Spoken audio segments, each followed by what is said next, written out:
Hi, I'm Ollie Wright, UP2070883, and this is my TOGA Artefact video. An introduction to my program. It's a simple maze game, printed out to the console, that can be played using the arrow keys. When you open up the game for the first time, it's going to give you a little screen saying, "Hello, welcome to the game," and you need to press any button to continue.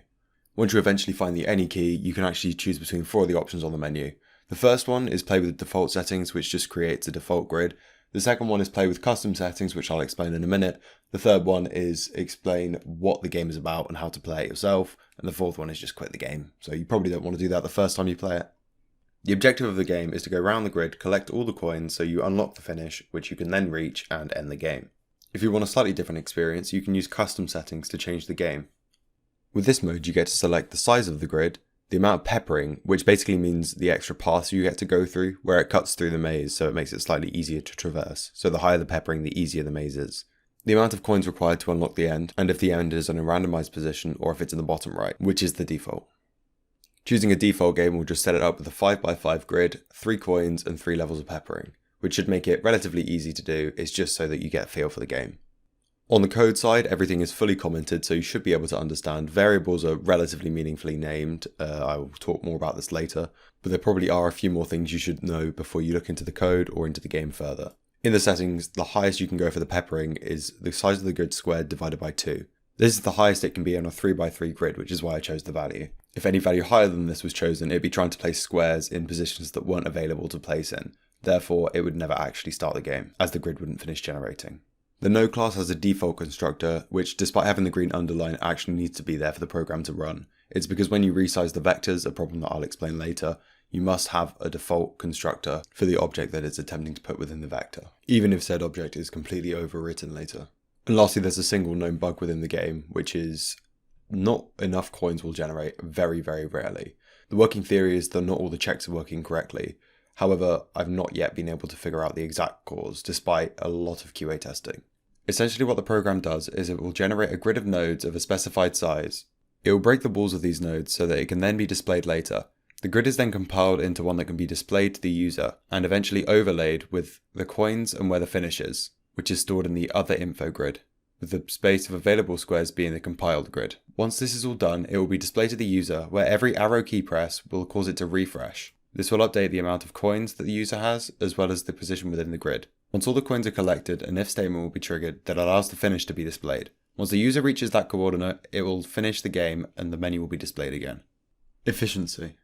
In terms of data, I reformatted my classes and subroutines to be in separate files of headers and C++ files. As well as this, I also abstracted certain subroutines, such as the one that checks if an input is a valid integer. This improves on expandability as well as efficiency, as it allows me to call it multiple times when I'm creating certain parameters to be used in the menu when a user is creating a custom game. I also use switch cases instead of lots of if statements in a number of cases.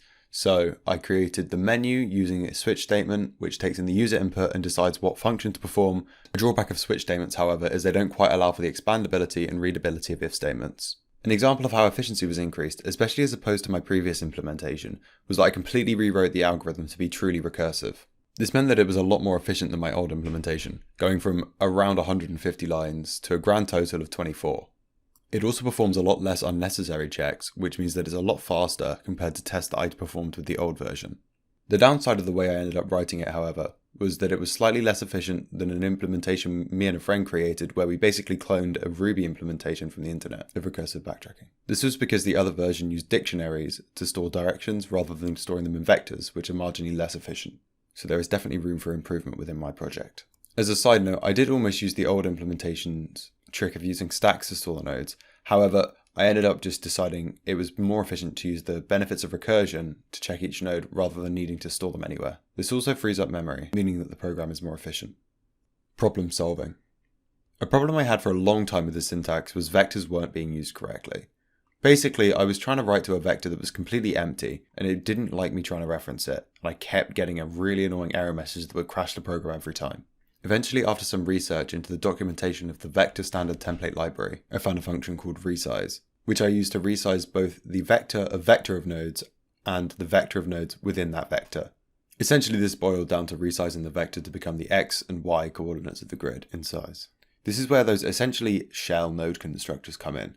Despite them claiming to never be referenced, they are referenced every time a vector is resized. And they're overwritten immediately as soon as the generation algorithm gets to that node. I think maybe I implemented vectors incorrectly as they didn't dynamically resize as they're supposed to. But I feel like the data type did serve me well for all intents and purposes. With logic, the maze wasn't actually displaying correctly every time I was trying to print it out into the console. Every wall originally defaulted to being broken despite the fact that they should be true by default, which I actually managed to fix very, very quickly when I realized that the constructor for walls was actually only containing one wall every time. All I had to do was add the remaining walls to the walls array, which is created when the node is instantiated. But then I had another problem. The maze just wouldn't display correctly, even with these walls bug fixes. Which I realized after printing out every wall of every node generated was that it wasn't actually breaking the wall of the old node, and that I should make them agree, as the display algorithm only actually reads two of the walls, the right side and down. Once I added the line that made the walls agree on each other, the maze started displaying correctly. Although there may have been a better way to do this. Since the algorithm that displays the maze only ever takes in two walls as parameters, why store all four when I could just store the two? So if I were completing the project again, I would probably rewrite this part of the algorithm to only create the downward wall and the right wall to increase efficiency. Professionalism. During my research, I found out that splitting my files into multiple class-based ones was actually a lot more readable and a lot more professional than just leaving them in the same main file.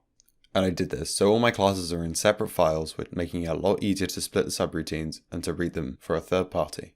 Additionally, I found that commented code was a very professional thing to do. So I went through my code and I commented on what almost every important line does. My variables are also all meaningfully named, so you should be able to understand what they're doing just by the name. In terms of professionalism through the end user's eyes, the program opens with a menu, has an introduction, an area on how to play, and will replay itself immediately after you win a game. This makes for a much more friendly user experience, in line with more industry standard qualities that they might expect. I acted as my own QA for the most part, but towards the end of the process I got some friends on to help me squash some bugs and improve the user experience. This was how the help option was created in the menu.